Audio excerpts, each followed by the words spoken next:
Nabad trip ako sa kanya kasi meron kaming sinimulan na parang reality variety show. Ang ganda ng idea. Gumastos na kami. Mag-shoot na lang halos. Tapos nag-back out siya. Iniwan ako sa ere. Sobrang ano to dati. Stones. Bato siya. Nickname ko yung bato. Oo. Kaya ano na. Ang fu.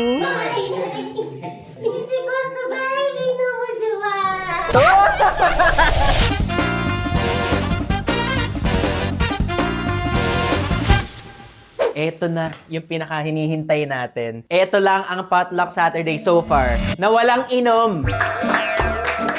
Ayaw nyo. Ayaw nila. Gusto nilang uminom ng uminom. Ang request ng guest natin for today, ano lang, cutie drinks lang. Little sweet and make it a little bitter. Ganon. Papakita ko na lang. Ito siya. Banana milk drink with coffee. I think ano to trending to sa Korea. Dati. Hindi ko alam ngayon. Saka nakalimutan ko, parehas pala kami ng guest natin today na hindi nagkakape.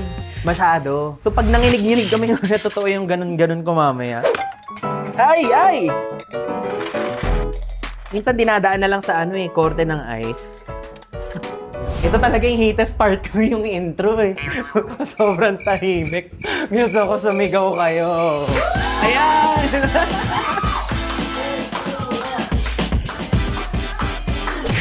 Grabe, tinawanan ako. Harap-harapan. Ito yung ni-request niya. Banana milk. Ang sarap din talaga nito Actually, sabihin ko na kasi nakita nyo naman na rin sa sa thumbnail. Guest natin today, si Cristel Pulgar. Woohoo! Napaka-sexy! Napakaganda! Napaka-sexy! Si Cristel, mga 5 years na ata kaming friends. Pero later on, mas ikukwento namin sa inyo paano kami nag-meet. Sobrang crush niya kasi ako dati. Kasi patay na patay siya sa akin. Ako lang to Wala pa nga akong ginagawa. Crush mo na ako agad. Ayan, konting-konting kape lang. Dahil baka mag-palpitate kami. Pang lang, pampalasa lang. Ay, ganda. Bango. Sarap. Pero parang kulang ng kape. Gusto ko talagang yung pa-seashore na. Perfect. 너무 맛있어요. 맞아요? 네? And this is what I call. Anong tawag dito? This is banana milk with coffee. Kahit anong inumin ko ngayon, nilalagyan ko ng collagen. Alam nyo ba, every year, nababawasan tayo ng 1% collagen sa katawan. Kasi nga tumatanda na tayo. Wala tong lasa, tapos kahit saan, nahahalo siya. Ito rin ang rason kung ba't di na ako nagbe-breakout ngayon. Promise. Sobrang okay, basta consistent ka lang. Anyway, aso na kaya yun? Baka naligaw na din. Ayun na! Okay. Hello. Ay! Hello! Kamusta? Uy, K-pop! I love this. Thank you. Korea. Wow. Yeah. Ito, pinayagan ka sa flight. Hindi. Welcome to Potluck Saturday. Cristel Pulgar, everyone! Sa Sinabawang Gulay. Wow! Ano ba yung banana uy? Wala ka bang ibang nilagay dito? Meron akong nilagay na hindi ko sure kung okay sa'yo. Try mo. Ano yun? Iamuyin ka muna. Little diba, coffee. usually yung mga nag-guest dito, diba may pa-alcohol? Mukhang safe naman. Cheers! Sabi ko sa kanila, hindi tayo makape. Banana uy. Bakit naman kimbap ang dala mo today? Parang feeling ko lang, na-miss mo. Oo, na-miss ko na. Mga ilang beses ka ba nag-Korea na? Mga 10? Nagkaroon ako ng face na laging nasa Korea. Na-miss niya tong food na to. Pero ano yung naririnig ko kanina? Patay na patay daw ako sa'yo. Ano yung? Wala akong sinabing gano'n. Roll VTR. Sobrang crush niya kasi ako dati. Kasi patay na patay siya sa akin. Nagka-love team nga kasi tayo. Nagka-love yun. team. Feeling ko, parang may kasing naniwala na may thing tayo. Pero clear naman na wala. Diba? Nag-enjoy ako dun sa love Ako team din. natin. Kasi first time ko rin parang maging leading lady dun sa Love Express. Ay, first time niyang umiyak! Di ka ba nung may iyak? Ang strict niya dati. Ay, paano? OA? Yung time na yon medyo nade-depress ako nun. So, sobrang sensitive ko. Si Cristel kasi, ang galing niya mag-compartmentalize. Like, pag friend. Pag work. Noong time din na yon, aminado ko, medyo talaga ako, logical thinker. And hindi ko masyadong maintindihan yung mga masyadong emotional na tao. As in, ang baba ng empathy ko dati. Yun yung isa sa mga winner out ko na i-improve sa sarili ko. Kasi nga, iba-iba nga tayo ng ng personality. So, kung importante sa'yo yung tao, itatry mo talaga yung best mo para intindihin siya. Ako, ang dami ko rin natutunan na dati hindi pwedeng puso yung nasusunod. Oo, lalo na kasi nung time na yun, for me, work tayo, dapat iset naman. aside mo yung ano. Pero hindi, tingin ko, kung ngayon tayo nagkaroon ng ganung problema, mas naintindihan kita. May Kasi mga nasabi rin ako na super logical na feeling ko nasaktan ka. Ako din naman. Kasi Oo, pero in my head, ako talaga yung may mali. tingin ko kasi nung time na yun, makakatulong para sa'yo, para mag-improve, parang gano'n. Do you think we just got older? Oo, yung maturity. Ikaw, nag-improve yung thinking process mo. Ako, nag-improve yung EQ ko. Kaka-proud. And yeah, super nakaka-proud ka din. Kasi mahirap din yan. Mahirap yung pinagdaanan niya. To be honest, kasi that time, parang nagkaroon kami ng konting distance. Oo. Siyempre, hindi namin yun sinasabi. Parang internal na lang yun. Kasi ako, I'm a very sensitive person before. Oo. That's why. Tapos parang naiisip ko parang si Crystal yung friend na ayaw mo talagang mawala. Ayun din ang iniisip ko sa'yo. Konti lang talaga kasi yung mga friends ko sa showbiz. Pero na-proud ako sa'yo. Isang beses nakita tayo sa Korea. At after natin hindi masyadong mag-usap ng isang taon din. Biglaan. Tapos napunta siya sa Korea. Tapos nung nakausap ko siya, sabi ko, ay, parang ibang tao na to. Pero wait, kabang-kaba ako nun.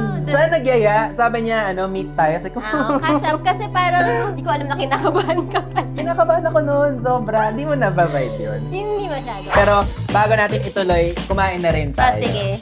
Sayang, walang alak. Inom na inom Let's pa go! naman ako ulit. Ito yung namin. Ito yung madalas namin kinakain dati sa set. Itong Dear Darla dito. Yes. Pero hindi ko kakainin to pag walang ganito. Chili sauce? Gulay. Akala ko. Yan yung gusto ko talaga. Kailangan may gulay. Ano tawag ito? Alfalfa? Alfalfa sprout. Mahilig ka rin sa gulay, di ba? Pareho kami mahilig sa gulay. So, kami? Kambing. Suki din Ganito ako. yung ginagawa natin. Pero actually, ikaw yung isa sa mga friends ko na hindi ako nag-filter ng Oo, kasi words. Or kasi mga alam nasa mo, isip ko. feeling ko kahit magalit ka sa akin, may intindihan ko saan galing. Sobrang bait kasi talaga ni Ben. Very, bakit? Wala lang. Hindi ka ba sanay na kinakompliment kita? Hindi. Kahit sino. But sige, more. Kasi ikaw, kahit magalit ka, alam ko na hindi ka basta-basta magagalit. Kumbaga, may rason. May rason, oo. Oo. At saka hindi ako, tawag na nag-hold ng grudge sa tao. Mabilis siya mawala. Minsan nga nakakalimutan ko na may masama palang ginawa sa akin yung tao na dapat galit ako sa kanya. Ever since bata ka, ganun? Ever since bata ako. May mga times nga na nag-clash kami ng kaklase. Tapos, mga next subject, kakausapin ko na siya, uy, ganun. Tapos mamaya ma-realize ko. Tapos kaya pala ganun yung itsura niya. Parang ganun yung response niya sa akin na parang, Maldita pa din. parang may konting maldita. Pero dahil doon, naayos na. Pero hindi ko sinasadyang. Pero hindi madali yun. Kasi ako, ang tagal mawala nung, kunyari, nagtatampo ako sa ex ko. Ang tagal mawala. Yung gusto niya maglambing, pero irita pa ako. Mamaya na, yung parang ganun. Okay. Apaka-dugyot dito nilagay sa table. Ako, hindi naman holding grudge, but madamdamin. Kaya nung nagyaya kang na mag-dinner tayo sa Korea, medyo, like, wala na akong hinanakit kasi alam ko ako may mali. Oo. Pero na-awkward ako. Never natin sinabi yun sa mga tao. Oo. Hindi naman kami nag-away-away. Parang nagkaroon lang ng distance. Nagkaroon ng konting sagutan. Feeling ko pareho tayo ng personality, hindi tayo palaaway. Hindi ko rin kasi personality yung makipag-away, like sigaw. Never pa ako nagkaganong history sa buhay ko. Like, parang mamaya tayo mag-usap. Ngayon siguro isa sa mga nakita kong trait mo na gusto ko. Kaya sabi ko, ayoko mawala to. Hindi ako sanay. Diba? Gusto mo yung pala Kasi sobrang to dati. Stones. Bato siya. Nickname ko yung bato. Oo. Kaya na. Grabe yung tomo, sumasampa na sa asawa. Nagugulat ako, kuwala na siya Nagugulat bigla. din ako sa mga personality na lumalabas sa akin these days. Hindi ako to. Pero gusto ko. Parang feeling ko, mas na-enjoy ko, less worries, sobrang stiff ko pala dati na na-realize ko. Sobrang happy ko for you? Lumaki kasi ako parang laging careful. May parang careful yung personality ko. Ayoko nagkakamali, ayoko may pagsisihan, ayoko ng Parang regrets.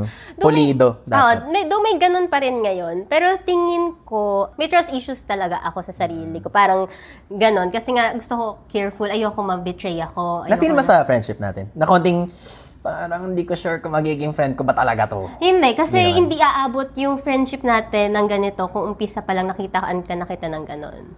So yung mga friends ko ngayon na nasa inner circle ko, wala akong naging trust issue sa kanila. Group Oo, hug. kasi, Buntis ka, no? hindi pa. Ini-enjoy ko pa yung Ayaw mo buhay couple. Kasi marami rin kaming bagay na kahit yung dating, marami kaming bagay na hindi nagawa. Or Like hindi what? pa. Curious ako. Living together. Living together. Yung gigising ka, kikita mo yung mukha niya, yung ganun. O kaya kahit yung parang pagdating niya ng galing work, as in, sampa agad.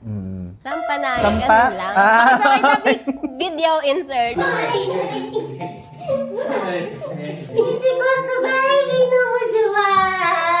Diba? Nag-improve na yung personality ko. Hello, friend nito si Sue. Marami ako, ayun nga, actually, nung mga panahon dati, iniisip ko, i-work up ko ba yung friendship with Ben? Kasi bastos eh. To be fair naman din ulit, green-minded lang, pero hindi naman maniac. Oo. Tingin ko, finifilter mo yung words mo din or yung isip mo pagkasama ko. Oo. Ina-adjust mo din. Ina-adjust ko Oo. din. Minsan pag sumasobra na, ay, sobra na. Galit si tita. Sorry, Lord. Parang gano'n. Natuwa ako nung kasal ko, after nung kasal ko, di ba, ano na kami, exit na kami noon. Tapos naalala ko may mga bisita ko. Actually, gusto ko pa kayong i-ano nun eh, Accommodate. parang accommodate kasi hindi na talaga kaya ng energy namin. At saka, may mga inasikaso pa kami after. Tsaka pinaalis na kami. Sobrang strict kasi sa Korea. Oo. Yung time, kailangan talagang... Kumbaga, pag natapos yung kasal, reception at Alis 8 ka na. p.m., alis ka na. Kaya sabi ko, walang natirang mga Korean dito. Yun nga yung pinunta ko. Swerte pa nga yung ano... Bakit ako a-attend kung mga kababayan nandito? Kami-kami lang din. Parang, Punta pa ako dito. nagbiyahe pa ako, di ba? Pero ganun nga sila. Actually, maganda pa yung klase ng wedding na yun kasi Oo. hanggang matapos, nandun sila. Matagal na sa kanila yung kasal ko. Like, parang inabot ng 2 hours. Matagal na Kasi yun. usually talagang in passing lang. Parang na. 1 hour, tas kain na lang. As in, or 30 minutes nga, or 20 minutes lang yung parang ceremony. Tapos, alis na sila, pupunta na sila sa buffet area. Kaya gulat sila sa SDE. May SDE. Sabi nila, kami ba yun? Parang ganon. Kanina lang yun ah. Parang ganon. Gulat yung Kumakain mga- lang ako dito, nasa screen na ako. Yun yung parang pinaka-pinuri na ano, kasi nagulat sila, walang ganun. Pero na-enjoy wala nila. Sobrang na-enjoy nila. Kasi parang ang daming video presentation. Oo. Nag-alala nga si Suyok before sa mga video presentation, baka ma-bore. Sabi ko, nagpunta sila dito, sa kasal, para ma-witness yung kasal. Tsaka maraming hindi nakakaalam ng love story namin. So through those videos, napapakita namin kung ano yung parang paano kami nagkakilala, yung history. Ay, yung kimbap, di natin na nabuksan. Oo nga, buksan na. Hindi rin kasi ako ma-multitask eh. Hindi mo pala. Cheers. Ang sarap. Ay, alam mo, ikaw din yung friend na hindi ako nahihiya mag-favor. Ako rin. Ako din. Very approachable. At saka, nagsimula tayo sa collab. Pero wala tayong yung gawa ka ng video sa akin, gawa ako sa'yo. Parang ganun, hindi transactional. Yung sa akin, konti lang yung friends ko, pero sobrang treasured. Importante sa akin, mga friends ko. Nag-ano rin kami, nag-Benny Boy, Telegirl. Ako nga pala, si Benny Boy. Ganon. Siyempre, pag walang filter. Oh. Ako na-enjoy ko. Kailangan kasi siyang gawa ng script. Hindi siya pwedeng spontaneous. Kasi yung sa Snapchat, 1 minute 1 minute lang. Tapos, ang pinoproduce namin, 20 minutes. Mga ganon. Yun ang weakness ko, pagsusulat. Crystal kasi, one-man team ever since. Hanggang ngayon, one-man team. So, since bata ka, nag-artista ka na. So, sanay ka sa mga script, ganon. Gusto ko talaga yung... Wala ko alam doon. Gusto ko talaga production. Sabi ko nga parang... Kaya siya nanggigil sa akin sa OCTV. Sa channel namin. Akala kasi niya... ang laki ng vision ko sa OCTV. For context, OCTV, yung ginawa naming YouTube channel, na production. Kumbaga, andun lahat ng mga series namin, gano'n. Nag-produce ng mga web series. Kaya medyo nabad trip ako sa kanya kasi Maliko, to be fair, Maliko. Valid Kasi- yung bad trip niya. Oo, kasi meron kaming sinimulan na parang reality variety show. Ang ganda ng idea. Tapos, na kami, gumastos na kami. Mag-shoot na lang halos. Tapos nag-back out siya. Pinasok namin dalawa, tapos iniwan ako sa ere. Ito, ang side ko naman doon. Wait, ang sa akin lang naman, konting pasensya. Joke lang, hindi. Ako, alam ko, 100% it was my fault. Pero kasi, yun yung peak nung depression ko talaga, na parang sobrang pressured na ako sa career ko, tapos nape-pressure pa ako dito sa kinumit ko na bagong production. And I never backed out in my life sa kahit anong ginagawa ko. Tinutuloy ko pa rin. Pero ayoko kasi na mediocre na yung mangyayari. Mali ko yun. Kasi kahit meron kang depression, hindi dapat nagsasuffer yung people around you. Yun yung learning ko eh. You have to have the will to better yourself.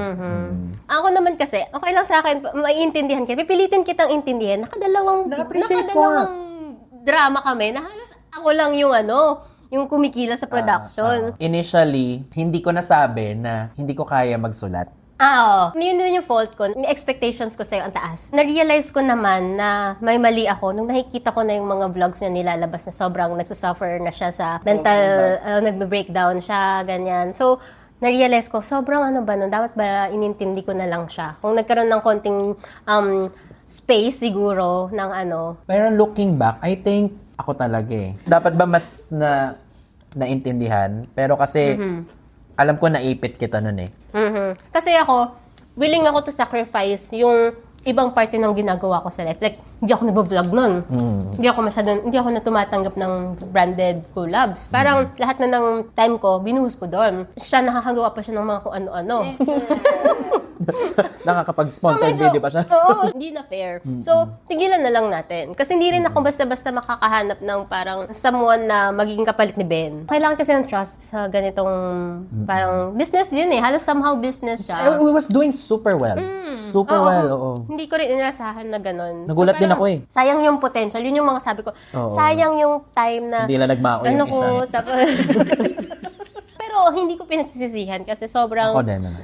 sobrang ko yun eh, parang masterpiece ko na masasabi ko na nakagawa ko ng ganito. While I was dealing with my depression, baby project niya talaga yun. Like talagang passion project niya yun. And parang ang mali lang ko doon is hindi ako nakapag-align ano yung strength and weaknesses ko.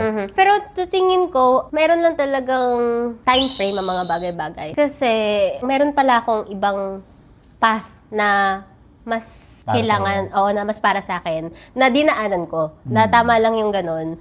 Inisip ko nga, kung tinutuloy-tuloy ko, hindi ako nakapag-Korea. Hindi ako nag-aral sa Korea. Hindi ako nagkaroon ng parang mga content sa Korea na focus sa Korea. Puro dito na sa Pilipinas, ikot yung mundo ko. Hindi ko makilala asawa ko. O, diba? So, Thank you ka sa akin. thank you. You're welcome, sabi Ay, mo. you're welcome. So damay mo ko sa lang ganyan. yun. Okay lang na hindi na natin natuloy yon pero nasimulan. Grabe. Gets mo? Oo. May favoritism si Lord. Oy, Sana pag Ay, nagkabaho-baho ka. Baka mamaya tinuloy-tuloy Tama natin yun. Hindi mo naisip na rin na mag-baby. Tama naman. Oy, speaking of Korea, suki ka sa Reddit. Oo. Suki tayo sa Reddit. Okay lang. Okay. Ako din. Okay lang. Kasi, ano ba? Cloud chicks. Nakaka-offend ba yan pag sinabing Korea boo? Hindi naman nakaka-offend sa akin. Ang daming naging benefits sa akin ng pagpunta-punta ko sa Korea. Ang blessing. Ang daming blessings. So, okay lang. At some point, hindi dumating sa thought sa isip mo na, tigil ko na nga, parang nakaka-hurt. Hindi kasi talaga ako naging affected. Bato nga kasi. Kung ako yan medyo nag-isip-isip ako. Parang hindi ako magbabago dahil lang sa opinion ng ibang tao. Parang bata pa lang ako, hindi ako naapektuhan ng peer pressure. Na parang kung ano kayo, hindi ko kailangan maging ganyan. Parang ganun. Kung ano yung sinasabi sa akin. Kaya hindi rin ako nabully. kung meron mang nag-start mag-bully sa akin, hindi sila naging successful. Kasi hindi ako napipikon. Hindi ako naging affected. Ang aga ko rin kasi nag-start sa showbiz. May mga ginawa ko na kontrabida roles. May mga taong nagalit sa akin kahit bata pa ako. Parang gano'n na sama-sama. Minsan nagpupunta ako sa mga mall show tapos hindi galit yung mga tao sa 9 years old. Parang gano'n. Or 10 years old. Kasi kontrabida yung bata, ang sama-sama ng bata sa TV or sa show, storya. Alam ko na parang how to deal with those people. Meron pa pala akong isang thing na tingin ko kapag pinatulan ko yung isang taong nang babash sa akin, siya yung panalo. Talo ako. Diba? Sabi ko sa inyo, silence talaga is the best way. Sometimes talaga, not reacting is the best reaction. Pag inis na inis ka sa akin, talagang hindi kita papansinin at lalo mo kung makikita sa social media. So, parang, at this point parang, yung mga, ang dami, naiinis talaga pa rin sa akin na hindi ko alam, hindi ko naman inaano. Pero parang dumating ako sa point, lalo na nung naging tatay na ako, na parang, I will still be present hanggang mainis ka lalo. Hindi ako mag-waste ng time and effort sa something na hindi ko kontrolado. So, hindi ko kontrolado yung isip ng tao. So, wala akong magagawa dun. Alam mo, feeling ko napakain akong marami dahil sa palpitation ko. Ano tips mo sa akin kapag nag-baby ako? Hala! Dali na, ano ba? Tanong lang eh. Kaya mo hinaharang yan, no? Hindi. Ikaw alam tampan yung chan ko, baka sabihin. Tips ko, handa ka dapat kalimutan parte ng sarili mo at dapat okay lang yun sa'yo.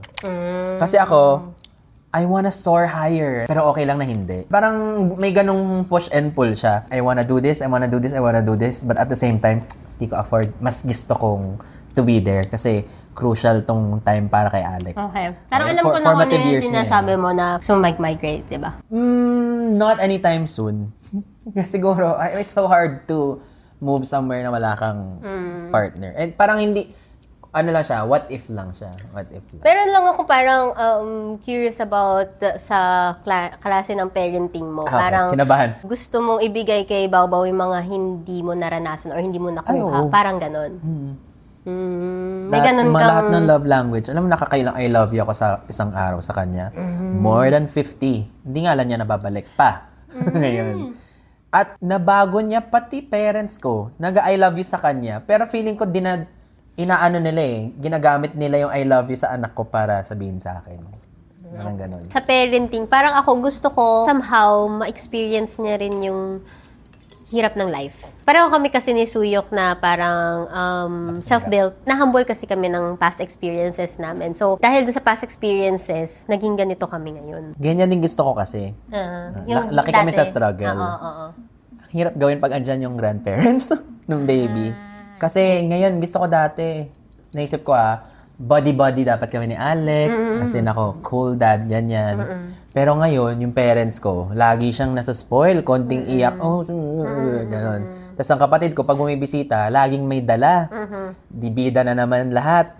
Pero pag sasaway, ako lang taga-saway. So, mas nagiging good cop, bad cop. Pero kaya pa rin naman siya i-balance. Ang tingin ko, mas mag-spoil si Suyok. Ako yung magiging disciplinarian, which is medyo natatakot ako kasi ayokong maging distant yung maging anak ko sa akin. Na parang, alam mo, feeling ko, with the generation of parenting now, mas understanding tayo Aware tayo kung ano yung modern parenting. Kung ano yung mga traumas na talagang masakit dalhin. Alam ko mahirap. Alam ko parang papasok ako sa isang chapter na naman ng buhay ko. Parang ngayon kasi, kakapasok lang sa new chapter ng life ko. Parang gusto ko munang ipahabain. At least 1 year. At least 1 year. Gusto namin, kapag kunwari, nakita namin positive, ganyan, ang maging reaction is, yay! Parang gano'n. Hindi yung parang, Tama. Hindi yung may konting worry. oo. Iniisip niya, lagi yung sa akin na parang anong mararamdaman ko. Kasi ako rin nga rin talaga yung magdadala ng baby, diba? Ako yung mabubuntis. And rare na lalaki, kino-consider yung sobrang babae. kino-consider niya talaga. Ayaw niya ako i-pressure. Ang nagpe-pressure sa akin, nanay ko. Diyos ko si mama, bawal-bawal ditong ganito. Tapos nung kinasal, gusto agad-agad. Nagkakagulat. Pero hindi naman siya nagpapa-apekto, she said earlier. Kahit anong pressure mo sa kanya. Kasi, ano siya pag ito yung goal ko, dito talaga ako Super planner kasi talaga Nababad trip ako. to pag may konting liko Di ba? Pag hindi nasunod yung mga plano ko sa buhay ko. Oo. Actually, sobrang hindi ko rin talaga in-expect ikakasal ako ng 30, na masusunod. Sabi ko sa'yo, di ba, dati gusto ko mag-settle down ako 30, 31. So, hindi ko in-expect na masusunod kasi, 28 na ako nun, parang, NBSB pa din, parang gano'n. Tsaka ito hindi niya pinilit na... Ay, hindi ko naman din pinilit. Kasi yung mga sinasabi, di ba, parang... Pinilit ko basta na lang. Korea, rock na to. Pero alam mo, hindi ko alam kung shinare ko na sa vlog ko. Baka shinare ko na nga na din. Parang, first time kong mag-ask kay God ng partner na. Noong mga 2023. Doon ako nag-start na mag-pray, hingin yung Ikaw idea naman. partner. Tinatanong Oo. nga ako, ano ba daw yung prayer ko? Prayer reveal daw. Pero I think, Share mo naman. nag-invest ako simula bata pa lang ako. Pero hindi rin Alam mo naman... kung anong wininvest ko? Ano? Pagiging mabuting anak. Pagiging mabuting tao. Hindi ko binigyan ng problema ang parents ko. Nung hiningi ko na yung biggest blessing. Kasi for me, biggest blessing so far, si Suyok. Pero alam mo, si Suyok lang din kasi yung guy na na-imagine ko yung future family ko with. Yung parang magkakaanak ako, na nakakatuwa magiging tatay naman. siya ng mga anak ko. Parang never kong nakita yan. Kahit minsan may... iba. Sa iba. Kahit minsan, kahit gano'n mo gusto yung tao, pero ayaw mo siyang maging tatay ng mga anak mo. The way siya mag-fix ng problem, the way siya makapag-communicate. So parang alam ko lalaking maganda, yung anak ko, maayos. Pero alam mo, kung katulad ko kayo na hindi pinalad sa love life, huwag mo masyado sisihin yung sarili mo at dapat mas maging patient ka. At dapat hindi yun magpapawala ng faith mo. Diba? Kung religious ka, or sa faith man sa sarili mo, dapat hindi yun mawala dahil hindi nag-workout yung isang bagay. Tingin ko naman, kailangan lang din, dumadaan yung ganyan sa buhay. Kasi kailangan mo may matutunan. Yes. Kasi ako, meron akong, parang hindi ko kailangan maging into a relationship para may matutunan somehow. Yes. Nakikita ko siya, yung mga mistakes ng mga kaibigan ko. Yung parang nakikita ko, ay ba't sila nag-fail? Baka sila. Tapos natututo ako from that. Pero iba pa rin kasi pag na-experience mo talaga. Ang sa akin kasi, humanap ako ng partner, dahil wala nga akong past relationships, humanap ako ng partner na willing ituro sa akin yung mga dapat kong matutunan sa relationship. Si Suyok, yung personality niya, very patient. So, very patient siya ituro sa akin yung mga bagay na kailangan ko matutunan sa relationship. Pero kung tingin ko hindi siya ganun, hindi mag-work yung relationship namin kasi ang dami ko pang dapat matutunan. Sa akin niya lang na imagine din yung sarili niya na magpapakasal. Gigigil ako sa'yo. Nararamdaman ko Mga intrusive thoughts, parang mga usunan. Pigilan mo. Pero ano nang setup nyo ngayon? Magmamigrate ka na doon. Na-discuss mo naman. Oh, actually, hindi pa ako pwedeng mag-citizenship agad-agad. Pero eventually, Hindi ko sure kasi kung pwedeng dual citizenship. Pero dahil nga may business ako dito sa Pilipinas. ay, speaking of, Yeah. bango. Umaano na ako. Oo. Businesswoman na ako. Businesswoman na siya. In fairness, mas na-motivate ka ba ngayon? Kasi pansin ko mas ayaw nito nagla-live eh. Ayaw nitong nagkagaganon sa... Nag-improve talaga Kaya yung nga. personality ko. Siyempre, habang nagmamature. And pangarap ko naman talaga mag-business. Di ba sabi ko sa'yo, na-admire ko siya kasi nagbe-business na siya dati pa. Parang tanga to. And bagay din sa personality mo eh. Yes, oo. Kasi hindi to mag-give up sa sinimulan niya. Talaga pinapanindigan niya. And yung vision mo, talaga. And risk taker ka din. Ito mindset ko, bata pa lang ako na pwedeng isang araw, wala na nakakilala sa akin. Parang ganon. Parang dapat ready ako mentally Mag-survive. or mag-survive. So, yun. Kaya tinapos ko rin yung pag-aaral. Tingin naman ako. Naalin. Perfume. Sige. May dala ka dyan? May dala ata. Ito yung first unisex mo? Yes, ito yung first unisex ko. Pati Ay! packaging niya.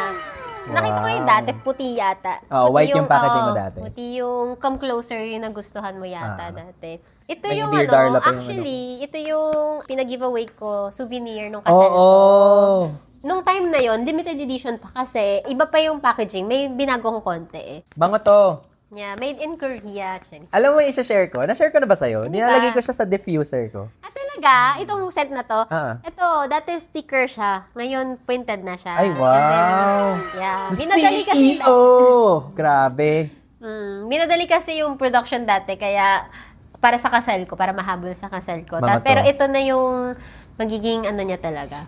Ganun mo muna. At saka EDP yan. Yung dati EDT. Ah, parfum na to. Oo, parfum na yun. Ah, Dapat, so, wait it mo lasts muna longer. mag-stabilize. Okay.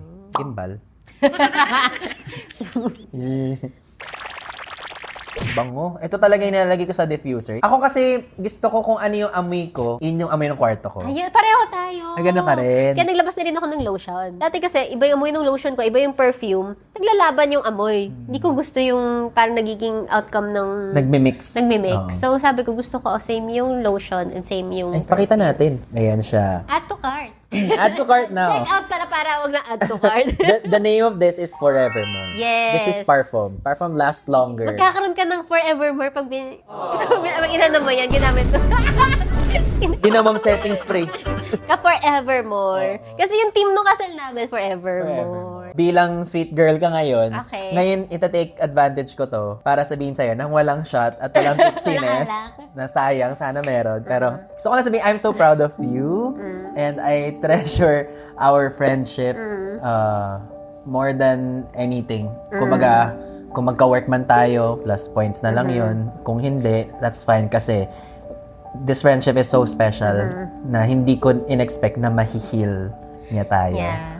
And na-realize ko din, ang dami nating pagdadaanan in life na hindi natin ini-expect.